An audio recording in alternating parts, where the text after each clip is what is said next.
May hapon, Chuy. Today is Saturday and I just want to post a quick video regarding sa life. Sorry kayo, medyo kuha na tong tingog karon kay wala pa ko saktong tulog kay ni-appeal tag dance contest gabi and kadlaw na sa nakauli. Medyo di pa klaro atong voice. Pero yes, regarding about sa life, what I mean is that kapoy bitaw sa hey, kabantay mo. Siguro kay pobre mo gud ta, pero kung kabantay mo, everything is by transaction nowadays. Even if you buy water, bisan mo palit og tubig, di ba?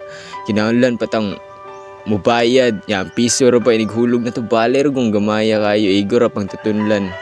This is gayo. That's why this is one of the reasons why obsessed kayo ko nga makahuman og eskwela kay para bitaw financially independent ta, financially stable ta ba kana bang dili na bitaw ta kinahanglan mag-budget kay naa naman tay power, and that power was money. Siguro ang uban ninyo maingon diha nga ani ay saba diha mako istorya ng imo mura pag nakasulay. Actually ni stop ko 4 years sa una sa pagskwela para lang manarbaho, and yes tinuod lamay jud kayo manarbaho syempre naagoy sweldo pero mulabay ang pila ka bulan makaingon ka nga di gyud ay lalim kay napaisahay nga di ta kakaon kay kibaw mo. Ang difference between sa nakahuman og eskwela ug wala ka humag eskwela nga nanarbaho kay gamay rag sweldo ang wala nakahuman og eskwela. That's reality. Kay ang sweldo sa mga wala ka human og eskwela ay gura pang sustain sa ilang mga daily needs. Ang uban kulang pa gani. Di na bitaw ta makagahin og kaning like kwarta para sa lugar nga gusto natong adtuan, sa mga pagkaon nga gusto natong kaunon.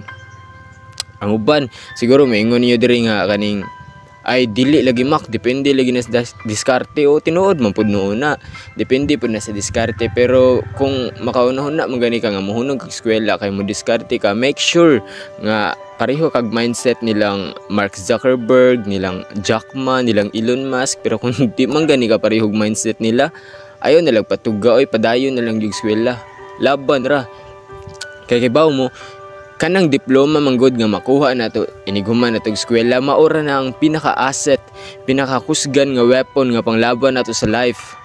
Kay kung naata na daog ta sa tanang battles in life na to, di kita mapildi. That's reality.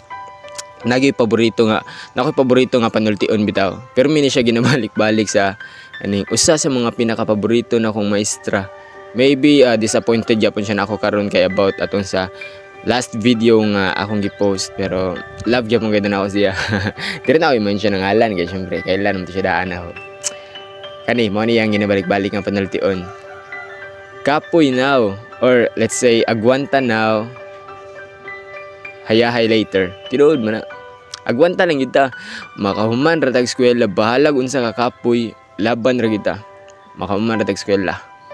Mambunal ay pakopi kapoy, kung kapoy ka pahuway, pero laban ra gyapon.